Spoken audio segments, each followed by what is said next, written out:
Hello, bachon. Let's read the question. The question is, find the force required to move a train of mass 5,000 quintals up an incline of 1 in 50 with an acceleration of 2 meter per second square. Take friction force 0.2 Newton per quintal and G is equal to 10 metre पर second square. तो एक inclined plane से एक inclined plane पे आप पे हमें एक ट्रेन चढ़ाना है जिसका वे मास है 5,000 क्विंटल। ठीक है, ये मान लेते हैं ट्रेन का मास m है।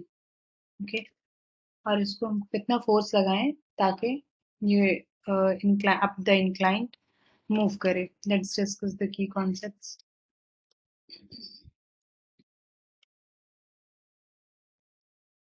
इंक्लाइंड में हम जानते हैं कि ये अगर थीटा है और यहाँ पे थीटा दिया हुआ है 1/50। ठीक है, तो अब जो हमारा कोऑर्डिनेट सिस्टम चेंज हो जाता है, इधर x और इधर y। ठीक है, x एंड y। यहाँ पे मास है m, तो डाउनवर्ड क्या लगेगा mg,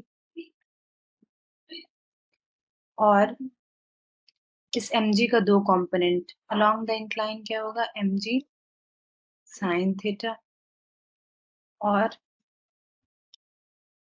इसका दूसरा कंपोनेंट mg cos थीटा। ठीक है, और इस क्वेश्चन में गिवन है कि फ्रिक्शन फोर्स जो है वो कितना लग रहा है, F is equal to 0.2 newton पर क्विंटल, और एक्सेलरेशन है 2 मीटर पर सेकेंड स्क्वायर। तो अगर हमको अब इन द इंक्लाइंड मास को, ये इस ट्रेन को ऊपर अब चढ़ाना है, तो फोर्स हम इधर लगाएंगे और फ्रिक्शन जो है वो ऑपोजिट में लगेगा। तो फ्रिक्शन इधर फोर्स लगाएंगे और फ्रिक्शन ऑपोजिट में लगेगा। ठीक है, और ये mg साइन थीटा भी डाउन द इंक्लाइन लग रहा है, और डाउनवर्ड में तो mg cos थीटा।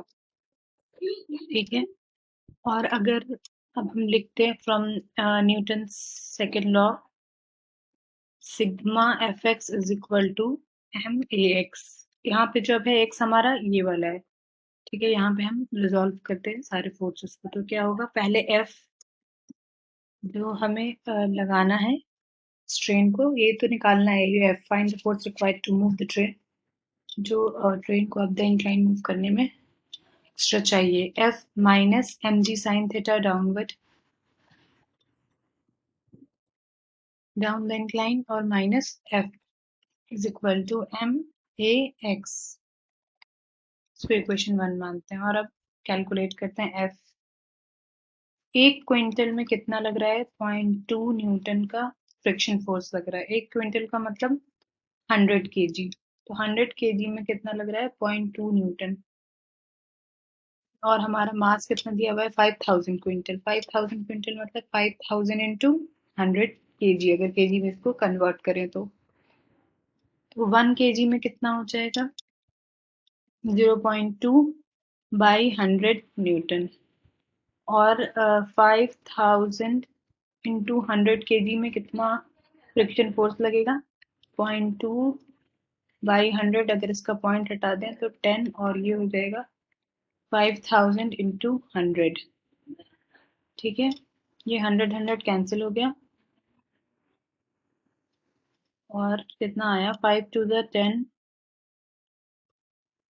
10,000 बाई 10।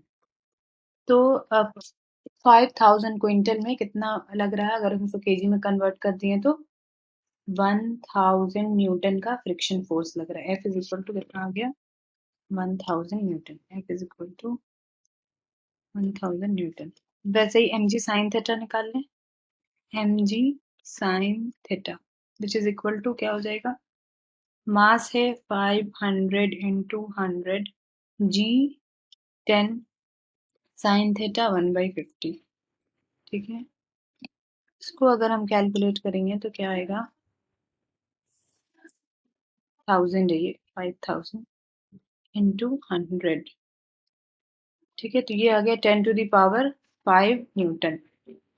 अब अगर हम इन सारे को इक्वेशन 1 में पुट कर दें, इक्वेशन 1 ये है, इसमें इक्वेशन 1 में पुट कर दें। अभी एफ निकालना है हमें, एम जी साइन थीटा की वैल्यू निकाल ली और फ्रिक्शन फोर्स निकाल लिया। अब इसको इक्वेशन 1 में पुट करेंगे तो क्या मिलेगा, F माइनस, इसको ब्रैकेट में ले लेते हैं, mg sin theta 10 to the power 5 newton plus, ठीक है, 1000 यानी 10 to the power 3 newton is equal to mass into acceleration, और मास कितना है 5000 इंटू 100 kg में कन्वर्ट करके, और एक्सेलरेशन 2 मीटर पर सेकेंड स्क्वायर, ठीक है, एक्सेलरेशन 2 मीटर पर सेकेंड स्क्वायर है। अब अगर हम देखें तो ये हो जाएगा F minus 10 to the power 5 newton minus 10 to the power 3 newton is equal to 5 टू ज़र 10 इंटू कितना है यहाँ पे 10 टू द पावर 5, तो ये हो जाएगा 10 टू द पावर 6, तो F is equal to 10 to the power 6 plus 10 to the power 5 plus 10 to the power 3 Newton.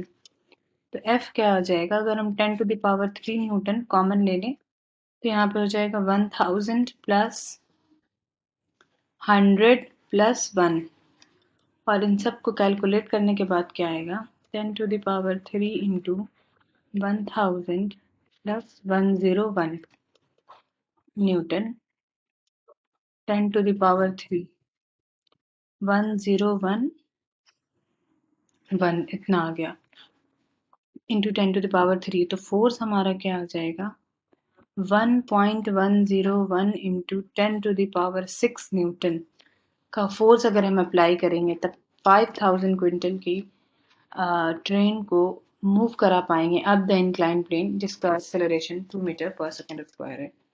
तो ये आएगा हमारा answer. I hope you will understand. Thank you.